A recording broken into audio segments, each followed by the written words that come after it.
Hello cuties, आज हम बात करने वाले हैं माई पोसाइडन के एपिसोड 23 की। एपिसोड शुरू होता है, एनफी गाड़ी में सो गई होती है और मोलियांग उसको उठाता नहीं है। वो वेट करता रहता है।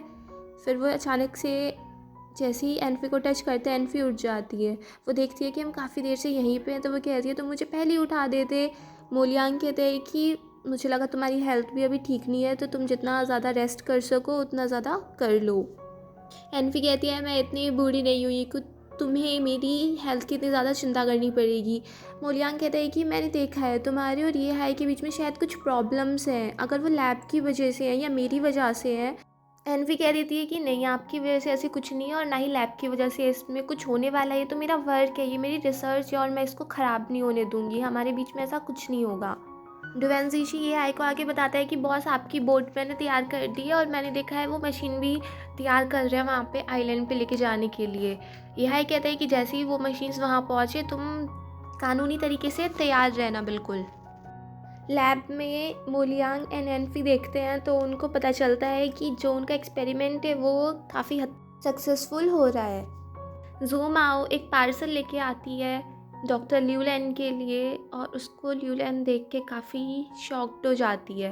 और वैसे जूम आओ माओ भी वहाँ पे सिर्फ एनफी की बिचिंग कर रही थी कि कुछ लोग ऐसे होते हैं जो हमारी लैब को ऐसे डुबोना चाह रहे हैं और एक आप हैं जो इतना बढ़ा रही हैं। और मोलियांग तो उसको सिर्फ सिस्टर जैसे समझता है, वो पता नहीं कैसे कैसे सपने सजाने लगी है और ऐसे वैसे कर रही होती है। तो ल्यूलैन कहती है अगर तुम्हें उससे अच्छा बनना है तो अपनी कैपेबिलिटी पे ध्यान दो, अपनी एबिलिटी अच्छी करो, ठीक है, तभी तुम्हारा कुछ हो सकता है। जब वो उस पार्सल के अंदर की कंटेंट देखती है तो उसका दिमाग ख़राब हो जाता है, उसे बहुत ज़्यादा बड़ा झटका लगता है और वो जू मामा उसे कहती है जाओ तुम यहाँ से। फिर वो जियांग जी को कॉल करके कहती है कि ये तुमने मुझे क्या भेज दिया। और जियांग जी कहते हैं यही हमारा बहुत अच्छा चांस है, हम मोलियांग को हटा के तुम्हें मेन बना देते हैं लैब का और फिर हमें उसकी ज़रूरत नहीं है।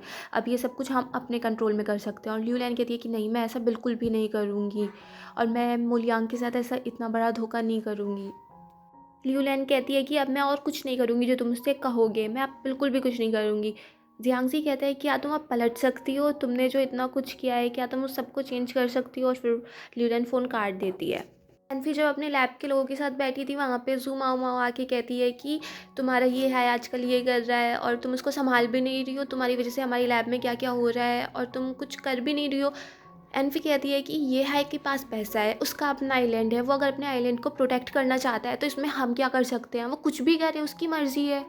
जूमा उमा कहती है कि तुम अपने आप को इतना बड़ा मत समझो, तुम्हारे और मोलियांग के बीच में बहुत बड़ी दूरी है, बहुत बड़ा डिस्टेंस है और ये हाई भी एक दिन तुम्हें यूज़ करके ऐसे ही फेंक देगा। अभी तुम्हारे साथ बॉस खड़ा है तो इसका मतलब ये नहीं है कि तुम अपनी मर्जी से कुछ भी कर सकती हो।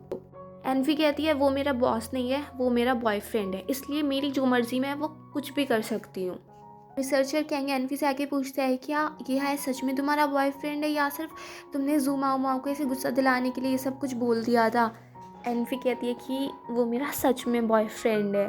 और रिसर्चर कैंग का ऐसे दिल टूट जाता है। वो कहते हैं फिर वो वहाँ से चला जाता है। मोलियांग डिस्कस कर रहा होता है मशीन्स के बारे में तो उनकी एक मशीन ख़राब हो चुकी होती है। एनफी कहती है कि क्यों ऐसे अब क्या करेंगे हम। मोलियांग कहते हैं एक काम करते हैं, इसको निकालते हैं दोबारा, फिर ठीक ठाक करके दोबारा अंदर डाल देंगे। एनफी कहती है कि तुम्हारा कहना तो बहुत ईजी है मगर ये जितना काम होगा इसकी वजह से मेरे ऊपर कितना ज़्यादा प्रेशर पड़ गया। तभी उस मीटिंग से ल्यूलैन वहाँ से चली जाती है और ल्यूलैन वैसे दुखी सी हो रही थी, वैसे रोती है। और मोलियांग पूछता है कि क्या हुआ। ल्यूलैन कहती है क्या चीज़ ये एक्सपेरिमेंट है, क्या हमें हाइड्रोजन चाहिए और ये सब कुछ छोड़ देते हैं, हम कहीं और चलते हैं। मोलियांग कहते हैं कि आज तुम्हें क्या हो गया है, कैसी बातें कर रही हो, तुम भी तो ये हाइड्रोजन को इसे निकालना चाहती हो ना वहाँ से, फिर अब क्या हो गया। ल्यूलैन कहती है कि तुम्हारी हालत भी ऐसी हो रही है, उस दिन तुम्हें नोज़ ब्लीड हो गई थी, तुम्हें कभी कुछ भी हो जाता है, तुम अपनी हालत ऐसी अपना हेल्थ अच्छे नहीं रख रहे हो। और वो कहती है कि अब जो कुछ भी होगा तुम्हें हमेशा मुझ बिलीव करना है, मैं तुम्हारे साथ हमेशा रहूँगी। बोट में ये हाई से पोसाइडन कहता है कि तुम उस आइलैंड पे चले भी जाओगे तब भी कुछ होने वाला नहीं है, तुम कुछ भी चेंज नहीं कर सकते हो। ये हाई कहता है कि मुझे कुछ चेंज नहीं करना है, बस मुझे ये जानना है कि मेरे ग्रैंडपा ने इतना ज़्यादा टाइम वहाँ पे क्यों स्पेंड किया, सब लोग इस आइलैंड के पीछे क्यों पड़े हुए हैं। एनफी सो रही होती है और उसे एक बहुत अजीब सा ड्रीम दिखाई देता है। तभी वहाँ पे रिसर्चर गैंग देखते हैं कि एनफी सो रही है, तो वो उसको उठाने के लिए आते हैं। वो कहते हैं कि अब तुम्हें नैन हाई साइड जाने की ज़रूरत नहीं है, क्योंकि जो मशीन ख़राब हुई थी अब वो ठीक हो गई है। फिर वो कहता है कि बहुत रात हो गई है, मैं तुम्हें घर छोड़ दूँ। एनफी कहती है कि नहीं, मैं मोलियांग से मिल लेती हूँ पहले। तो वो मोलियांग के पास चली जाती है।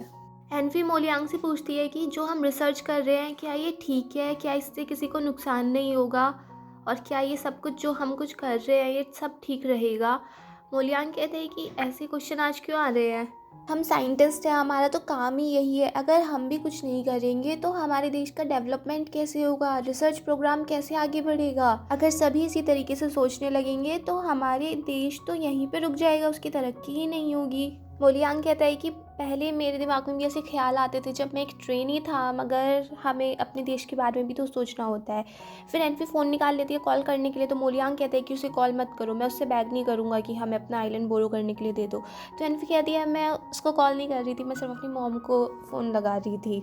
लैब से बाहर आके एनफी ये हाई को कॉल करती है और वो कुछ बोलती नहीं है। तो ये हाई कहते हैं अगर तुम कुछ बोलोगी नहीं तब भी मैं तुम्हें समझ जाऊँगा, और ये आइलैंड वाली बात है, मैं तुम्हें बताना चाहता था बट मैं इसके लिए राज़ी नहीं हूँगा, मैं ये आइलैंड बिल्कुल नहीं दूंगा। और पोसाइडन भी इस बात के लिए राज़ी नहीं है, वो भी आइलैंड नहीं देना चाहता है। तुम इस बार तुम कुछ भी कर लो बट मैं आइलैंड बोरो करने नहीं दूंगा।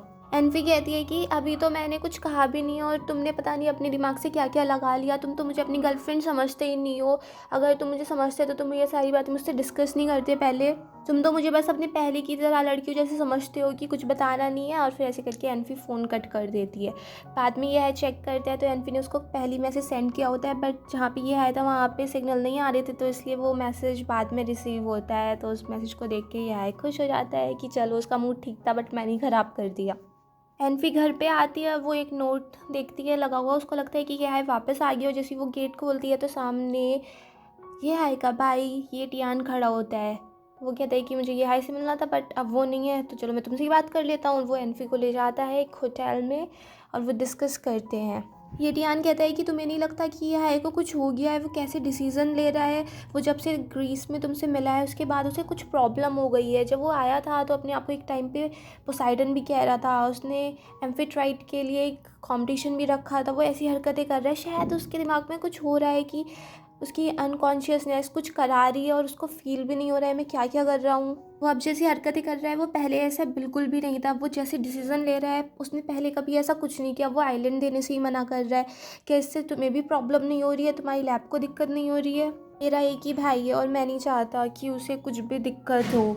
एनफी कहती है मैं तो जब से उससे मिली हूँ वो ऐसी स्ट्रेंज ही ऐसी डिसीज़न लेता है, मुझे तो उसमें कोई दिक्कत नहीं दिख रही है। ये टियान एनफी को एक डॉक्यूमेंट देता है और एनफी उसे देख के कहती है ये क्या है। ये टियान कहते हैं कि तुमने ये जो रिसर्च थी मोलियांग के लिए ज्वाइन की थी ना, अब देख लो अपनी पोसाइडन लैब को तुम क्या चाहती हो, ये एक्सपेरिमेंट बीच में ही रुक जाए या कंटिन्यू होता रहे। अब मैं अपनी कंपनी हैन हाई की तरफ से आया हूँ, तुम्हारा डिसीज़न है, तुम क्या चाहती हो आगे। और वो कहता है कि अगर ये सारी बातें बोर्ड ऑफ डायरेक्टर्स को पता चल गई तो बीच में ही तुम्हारा एक्सपेरिमेंट बंद हो जाएगा, फिर तुम आगे क्या करोगी।